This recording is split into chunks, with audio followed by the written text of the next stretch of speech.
আজকে বেশ কিছু ব্রেকিং খবর আছে। আমি আপনাদেরকে সেই ব্রেকিং খবরগুলো দিতে চাই। আপনারা কি শুনতে পাচ্ছেন স্পষ্ট ক্লিয়ার? আমাকে একটু কমেন্ট করে জানান যে সব ঠিক আছে কিনা। ডোনাল্ড ট্রাম্প ইরানের ভয় কি আবার পিছু হটতে যাচ্ছে?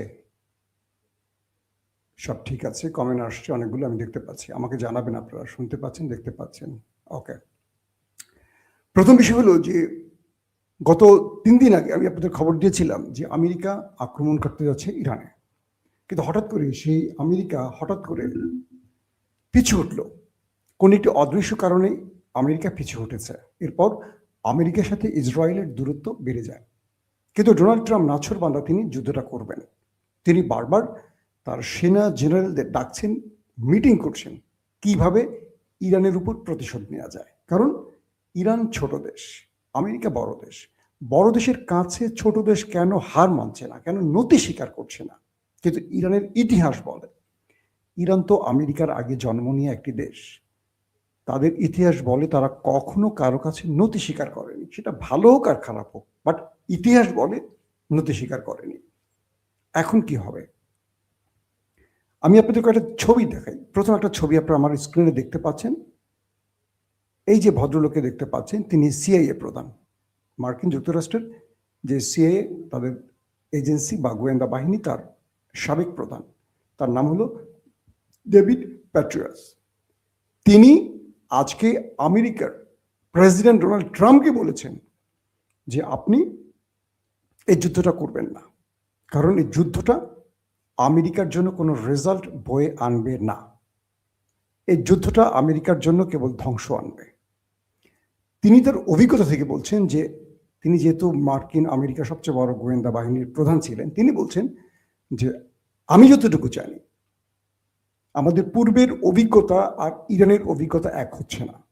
ইরান আমাদের পাল্টা যে প্রতিঘাত করবে, সেখানে মার্কিন 40 থেকে 50,000 সেনা ফেরত নাও আসতে পারে। দ্বিতীয় আরেকজনের ছবি দেখায় আপনাদেরকে, আপনারা আমার স্ক্রিনে দেখতে পাচ্ছেন হয়তো। দুঃখিত, একই ছবি আবার আসছে। ইনি হলেন, আপনার স্ক্রিন দেখতে পাচ্ছেন তো না? এই ব্যক্তির নাম হলো, ইনি হলেন মার্কিন বর্তমান যে সেনাবাহিনী রয়েছে তাদের একজন উচ্চ পর্যায়ের general, joint chief of staff chairman. বুঝতে পারছেন তো, সেনাবাহিনীর সবচেয়ে গুরুত্বপূর্ণ পদের ব্যক্তি। তার নাম হলো ডেইন কিং।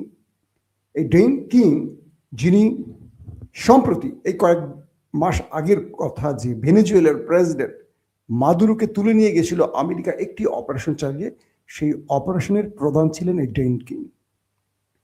এই ভদ্রলোক ঠিক একইভাবে আমেরিকাকে উদ্দেশ্য করে বলেছে, অর্থাৎ ট্রাম্পকে উদ্দেশ্য করে বলেছে যে এই যুদ্ধটা আমাদের জন্য একটা বড় অভিশাপ হতে পারে।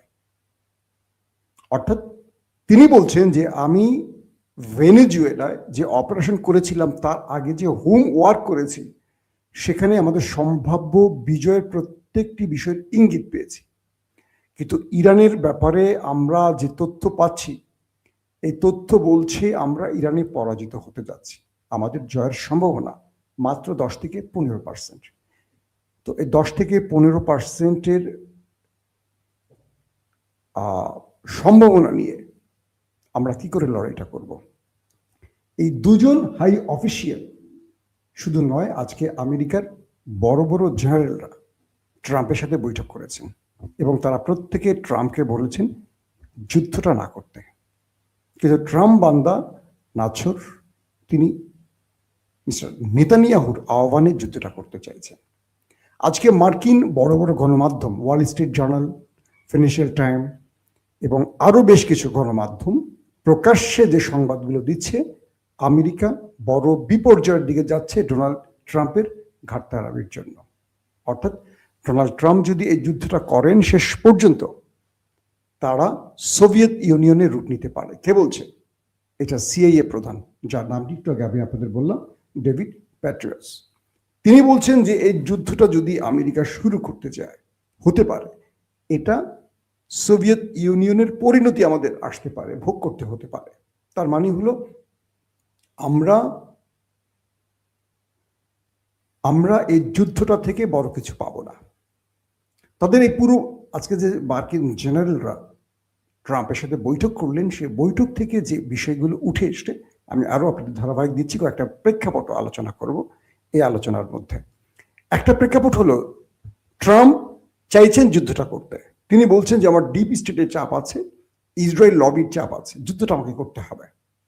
আর মার্কিন যত জেনারেলরা আছেন তারা বলছেন যে এই যুদ্ধ থেকে আমাদের প্রাপ্তিটা কি।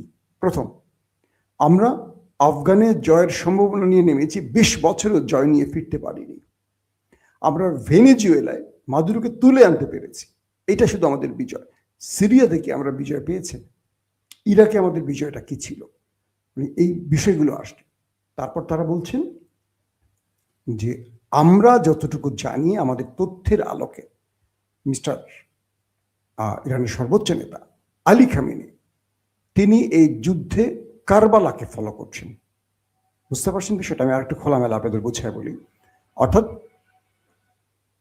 সাম্প্রতিক যতগুলো বক্তব্য দিয়েছেন ইরানের সর্বোচ্চ ধর্মীয় নেতা আয়াতুল্লাহ আলী খামেনি, সে বক্তব্যে তিনি বলেছেন যে আমাদের সামনে একটি শিক্ষার পথ আছে, একটি খোলা পথ, সেটা হলো ইমাম হোসেনের পথ, কারবালার পথ।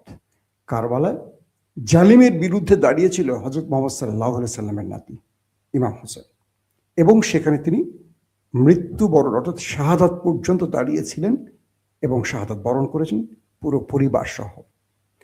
ইরান তারা আমেরিকার বিরুদ্ধে কারবালাকে ফলো করতে যাচ্ছে এবং কারবালার শিক্ষাটাকে বাস্তবায়ন করতে যাচ্ছে। অর্থাৎ ইরানের সামনে পথ একটাই, শাহাদাত অথবা বিজয়, এর বিকল্প কোনো পথ নেই। কিন্তু ডোনাল্ড ট্রাম্প বলছেন যে না, ইরান টিকে থাকবে না, দাঁড়িয়ে থাকবে না, তারা আমাদের আক্রমণের পর নত হবে, তারা পিছু হটবে এবং ইরানে আমরা আমাদের রেজিম চেঞ্জ ঘটিয়ে আমরা আমাদের স্বার্থ বাস্তবায়ন করব। কিন্তু ইরানের উপরে যতটুকু স্টাডি করেছে, যতটুকু গোয়েন্দা তথ্য পেয়েছে এই দুইজন, ড্যানিয়েল কিংস এবং মিস্টার কি বলবো প্যাট্রিয়াস, তারাই বক্তব্যে তাদের ধারণা দিয়েছে ট্রাম্পকে যে না, এটি ইম্পসিবল। কারণ হলো ইরান তারা আমেরিকার বিরুদ্ধে লড়াইয়ের জন্য সর্বোচ্চ প্রস্তুতি নিয়েছে এবং যতক্ষণ তারা টিকে থাকবে ততক্ষণ তারা লড়াই করবে, তারা পিছু হটবে না। এখন মিস্টার ড্রাম সাহেব কি করবেন? ডোনাল্ড ড্রাম না ট্রাম্প বলবো কোনটা, তিনি আসলে কি করবেন? আমেরিকার ডিপ স্টেট অর্থাৎ শক্তির যে বলয়টি, তারা ইসরায়েলের চাপের কারণে নতি স্বীকার করছে। পাশাপাশি আমেরিকার টপ জেনারেলরা বলছেন এই যুদ্ধটা আমেরিকার জন্য ধ্বংস ডেকে আনবে। গোয়েন্দা সূত্রগুলো বলছে ইরান তারা তাদের সর্বোচ্চ যুদ্ধ প্রস্তুতি নিয়েছে এবং লং টাইম যুদ্ধটা করবে। অর্থাৎ আমেরিকা শর্ট টাইম যে বিজয়টা পাওয়ার জন্য তারা প্ল্যান করেছে যে তারা এয়ারক্রাফট ক্যারিয়ার থেকে অ্যাটাক করবে বা তারা যুদ্ধ বিমান থেকে অ্যাটাক করে কয়েকজন টার্গেটকে মেরে চলে যাবে, ইরান তার পাল্টা ব্যবস্থা নিয়েছে। প্রত্যেকটা গুরুত্বপূর্ণ ব্যক্তি যারা আমেরিকার টার্গেট, তাদেরকে সরিয়ে ফেলা হয়েছে।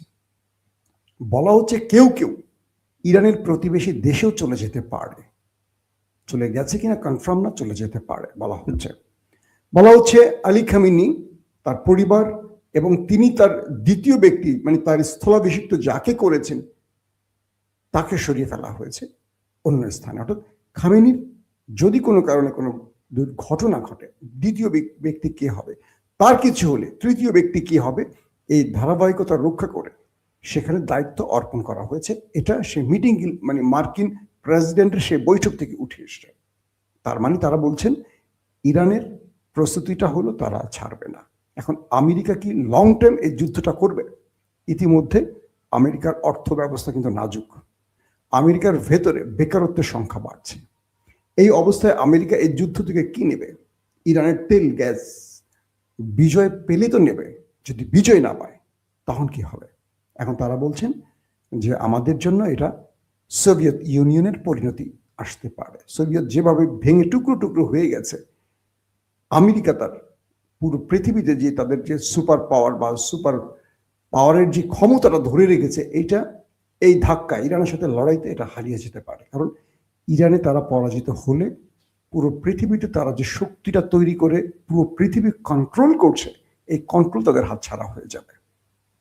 এখন কয়েকটা গুরুত্বপূর্ণ খবর আরো আসছে।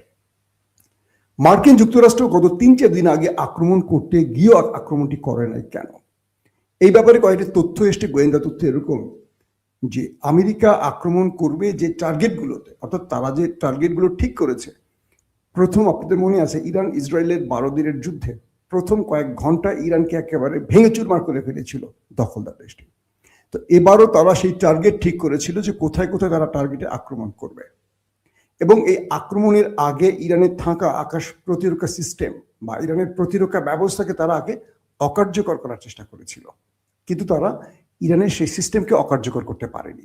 অর্থাৎ ইসরায়েল যে প্রথম আক্রমণটি করেছিল সেখানে তারা ইরানের ব্যবস্থাকে অকার্যকর করেছে, কিন্তু এবার ইরানের সেই সিস্টেমকে আমেরিকা অকার্যকর করতে পারেনি, যার কারণে শেষ পর্যন্ত আক্রমণটা তারা সফল হবে না ভেবে আর করেনি।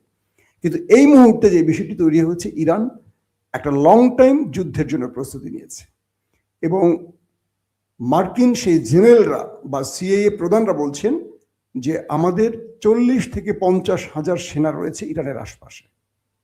আমাদের এয়ারক্রাফট ক্যারিয়ার আব্রাহাম লিঙ্কনে 4.5 থেকে 5 হাজার সেনা বা তাদের পরিবার বা ক্রু রয়েছে। ইরান আক্রান্ত হলে এই জাহাজটি বা এই এয়ারক্রাফট ক্যারিয়ারটি আক্রান্ত হবে কনফার্ম।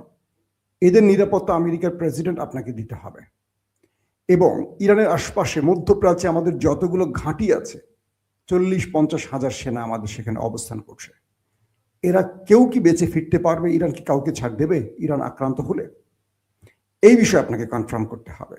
আপনি যে শর্ট টাইম যুদ্ধের প্রস্তুতি নিচ্ছেন, ইরান এই শর্ট টাইম যুদ্ধে পরাজিত হবে না। এটা ভেনেজুয়েলা না, এটা ইরান। এদের ইতিহাস বল এরা পরাজিত, মানে এরা শেষ পর্যন্ত লড়াই করে। আপনারা ইরাক ইরানের যুদ্ধের কথা মনে আছে, 7-8 বছরের যুদ্ধটা চলেছে, আমেরিকার মদদ দিয়ে যুদ্ধটা হয়েছিল, কিন্তু সেই যুদ্ধে ইরান ছাড় দেয়নি। সাম্প্রতিক সময় আমরা যা দেখেছি যে ইসরায়েল এবং ইরানের যে 12 দিনের লড়াই, শেষ পর্যন্ত ইসরায়েলকে যুদ্ধবিরতির প্রস্তাব আনতে হয়েছে ট্রাম্পের মাধ্যমে। ইরান কিন্তু বিরতি চায়নি, ইরান অ্যাটাক করে গেছে। তো সবকিছু মিলে প্রক্সি বাহিনীগুলো, আশপাশের যে প্রক্সি বাহিনীগুলো আছে, ইয়েমেন, হিজবুল্লাহ, ইসলামিক রেজিস্ট্যান্স, আরো যারা আছে, এরা কিন্তু ইতিমধ্যে আধুনিক অস্ত্রশস্ত্র পেয়ে গেছে, এবং ইরান এদেরকে ডিরেকশন দিয়ে রেখেছে, যদি আমি আক্রান্ত হই তুমি একটা মধ্যপ্রাচ্যের আমেরিকান ঘাঁটিকে ঠিক রাখবা না, আক্রান্ত হলে গ্রিন সিগন্যাল দিলে প্রত্যেকটাকে তামা করে ফেলবা। হ্যাঁ, আমেরিকা ইরানকে আক্রমণ করবে, ধ্বংস করবে, কিন্তু ইরান আমেরিকাকে ছাড়বে না। এখন আমেরিকার বিশ্লেষণটা হলো, এই লড়াই থেকে যদি আমরা কিছু না পাই, আমাদের লাভটা কি আসলে, আমাদের অর্জনটা কি? কিছু পেতে তো আমরা যুদ্ধে যাব, এখন কি করবে আসলে? ঠিক মতো আওয়াজ হয় না দাদা ভাই, আওয়াজ কি হচ্ছে আবারও? আলহামদুলিল্লাহ, সাউন্ড ঠিক আছে কেউ বলছেন, মাশাল্লাহ মাশাল্লাহ। আপনারা মাঝে মাঝে আমাকে কি বোকা বানান নাকি বুঝি না, সাউন্ড কি ঠিক আছে? লাইভে একটা প্রবলেম হয় কি জানেন, সাউন্ড হোস্টিং করা যায় না লাইভে। অডিওর ক্ষেত্রে যেটা হয় সেটা হলো যে আপনাদের নেট স্পিডের উপর ডিপেন্ড করে, বা লাইভে একটু প্রবলেম হয়। যখন আমরা পোস্ট প্রোডাকশনে যাই বা রেকর্ডেড ভিডিও করি, সেখানে কিন্তু প্যানেলে গিয়ে এডিট করতে গিয়ে আমরা সাউন্ড ঠিক করতে পারি। এখানে আমি কিচ্ছু করতে পারি না, আমি যা বলছি যেভাবে যাচ্ছে সব সেইভাবে আপনারা শুনতে পাচ্ছেন। এটা লাইভের ক্ষেত্রে একটা প্রবলেম। আর লাইফ টাইম বেশি করি কারণ আপনাদেরকে আপডেট খবরগুলো তাৎক্ষণিক দিতে চাই। রেকর্ডেড ভিডিওগুলো একটু লেন্দি হয় স্বাভাবিকভাবে। দর্শক, এখন যে বিষয়টি তৈরি হয়েছে, ট্রাম্প আসলে কি করবেন? ট্রাম্প কি ইরানে আক্রমণ করবেন? তার জেনারেলরা এখন পিছু হচ্ছে, তাকে বলছে যে এই যুদ্ধটা আপনি করবেন না, এই যুদ্ধটা আমাদের জন্য বিপদ ডেকে আনবে, আমাদের পরাজয় ডেকে আনবে, আমাদের জয়ের সম্ভাবনা খুব কম। আবার ইরান তার প্রস্তুতিগুলো নিয়েছে কিভাবে? ইরান একদম হার্ডলাইনে, ইরানকে রাশিয়া, চীন, উত্তর কোরিয়া ঘোষিতভাবে সাহায্য করছে বিভিন্ন অস্ত্রপাতি দিয়ে, কিন্তু আরো কিছু দেশ, বলা হচ্ছে পাকিস্তান, তুরস্ক সহ আরো কিছু দেশ যারা প্রকাশ্যে আসছে না, তারাও কিছু দিচ্ছে হয়তোবা ইরানকে। এখন এই ক্ষেত্রে ইন্টেলিজেন্স শেয়ারিং, বা এখানে আরো অনেক ওপেন সোর্স ইন্টেলিজেন্স শেয়ারিং, এবং এখানে আরো অনেক তথ্য ইরানকে দেয়া হচ্ছে প্রতি মুহূর্তে। আরব রাষ্ট্রগুলো আমেরিকার পাশে এই মুহূর্তে নেই, তারা বলছে যে না, আমরা আমাদের কোনো আকাশ বা ভূমি তোমাদের ইরানে আক্রমণে দেব না। তাহলে কি করবে? এখন সিরিয়া থেকে সেনাদেরকে নিয়ে এসছে ইরাকে, এবং এখান থেকে তারা এই যুদ্ধটা করতে চায়। সবকিছু মিলে ইরান আরেকটা কারবালার জন্য প্রস্তুতি নিচ্ছে। লড়াইটা শেষ পর্যন্ত আসলে কোথায় গিয়ে থামবে। আবার আমেরিকার গোয়েন্দা সংস্থা, আমেরিকার টপ জেনারেলরা ট্রাম্পকে পিছে সরতে বলছে যে আপনি আলোচনার মাধ্যমে সমাধান করুন, কিন্তু যুদ্ধে আপনি সমাধান খুঁজতে যাবেন না। এখানেও আরো কিছু তথ্য আসছে। ইরান কয়েকটা বড় রকম পরীক্ষা ইতিমধ্যে চালিয়েছে, যেটা আমেরিকা জেনেছে। তারা পানির নিচে বা উপরিভাগে, এর মধ্যে তারা হরমুজ প্রণালীকে টার্গেট করে মিসাইল অ্যাটাক চালিয়েছে। চীনের কিছু ভয়ঙ্কর অস্ত্রপাতি ইরানে এসে পৌঁছেছে, যেগুলো ইরান মার্কিন সাবমেরিন, মার্কিন এয়ারক্রাফট ক্যারিয়ার, মার্কিন মিসাইল বা মার্কিন প্যাট্রিয়ট বা মার্কিন থার্ড কিংবা মার্কিন F-35 ধ্বংসের জন্য ইরানের হাতে পৌঁছে গেছে। এটা মার্কিন গোয়েন্দাদের তথ্যের আলোকে। তার মানে ইরান ডু ডাই ম্যাচ খেলবে, আমেরিকা খেলতে চাচ্ছে একটা ওয়ান-ডে ম্যাচ বা একটা T20 ম্যাচ। ধাম করে 2 দিন অ্যাটাক করে শীর্ষ নেতাদের মেরে ফেলবে, টপ জেনারেলদের মেরে ফেলবে, IRGC গোয়েন্দা বাহিনী, বিমান টিমান এদের প্রথম সারি কয়েকটা মেরে ক্ষমতা দিয়ে দিবে মিস্টার মাসুম মাহবুবের কাছে, যে তুমি পুতুল সরকার হয়ে বসে থাকবা। কিন্তু ইরানের মধ্যে ইতিমধ্যে যে বিক্ষোভ চলছে, এখানেও ইরানের জনগণের বিশাল সংখ্যক একটা গোষ্ঠী আলী খমেনির পক্ষে আছে। এখানেও বড় রকম সাফল্য আমেরিকা পাচ্ছে না। সবকিছু মিলে ইরানের ভেতরে অনেক বড় বিশ্বাসঘাতক আছে, সত্য কথা, কিন্তু রাষ্ট্রীয় বাহিনী বা IRGCর মতো যে বিশাল শক্তিধর বাহিনী আছে, শুধু দেশ না দেশের বাইরেও যাদের ব্যাপক শক্তি আছে, এই বাহিনীটি এখন পর্যন্ত আলী খামেনির নির্দেশ ফলো করে চলছেন। তবে রাষ্ট্রের ভিতরে যারা বিশ্বাসঘাতক আছে, এখনো টপ কমান্ডারদের মধ্যে বা টপ লিডারদের মধ্যে তাদের অবস্থানটাকে বা তাদের স্থানটাকে সেভাবে দেখা যায়নি। কারণ এখন পর্যন্ত ইরানে যারা শাহাদাত বরণ করেছেন এরা টপ জেনারেল, যারা বিগত 12 দিনের ইরান ইসরায়েল যুদ্ধে জীবন দিয়ে প্রমাণ করেছেন দেশের জন্য বা ইসলামী প্রজাতন্ত্র ইরানের জন্য তারা সর্বোচ্চ জীবন ত্যাগ করতে প্রস্তুত আছে। এই মুহূর্তে আমেরিকা কি করবে? পুরো আমেরিকার ইস্টাবলিশমেন্ট, ডিপ স্টেট বা জেনারেলদের মধ্যে এখন টানাটানি চলছে। একটা গ্রুপ চাচ্ছে ইসরায়েলের পক্ষে হয়ে যুদ্ধ করতে, আর একটা পক্ষ চাচ্ছে যুদ্ধটা না করতে। দর্শক, আপনি অবশ্যই কমেন্ট করবেন, ইরানে আমেরিকার আক্রমণটা কি হবে আমেরিকাকে সোভিয়েত বানানোর আরেকটি অবস্থা তৈরি হবে, বা আমেরিকা এখানে যুদ্ধে পরাজিত হচ্ছে এটিকে আপনি ধারণা করছেন কনফার্ম, নাকি ইরান এখানে বিজয় পাবে? সবকিছু মিলে আপনাদের মন্তব্য অবশ্যই কমেন্টে জানাবেন। একজন লিখছেন ইরানের হাতে আমেরিকার পতন শুরু হবে। আমিও বিশ্বাস করি, কারণ আমেরিকার পতনের টাইম চলে এসছে। তাই আমরা বলবো যুদ্ধটা বন্ধ করে শান্তির পক্ষে আমেরিকার হাঁটা উচিত। আর একটা পুচকে দখলদার দেশের ইচ্ছা অনুযায়ী আমেরিকা এত বড় বিপদ ডেকে আনা হবে তাদের জন্য সবচেয়ে বড় বিপদ। কারণ আমার অনেক বন্ধুরা আছেন যারা আগামীতে আমেরিকা যাবেন, স্বপ্ন দেখছেন বিয়ের পরে আমেরিকা যাবেন। হ্যাঁ, কত স্বপ্ন তাদের আছে। তারা যদি দেখেন যে আমেরিকার কিছু হয়ে গেছে, তাদের স্বপ্নটা নষ্ট হয়ে যাবে না? বলেন। প্রত্যেকে ভালো থাকবেন। আল্লাহ হাফেজ।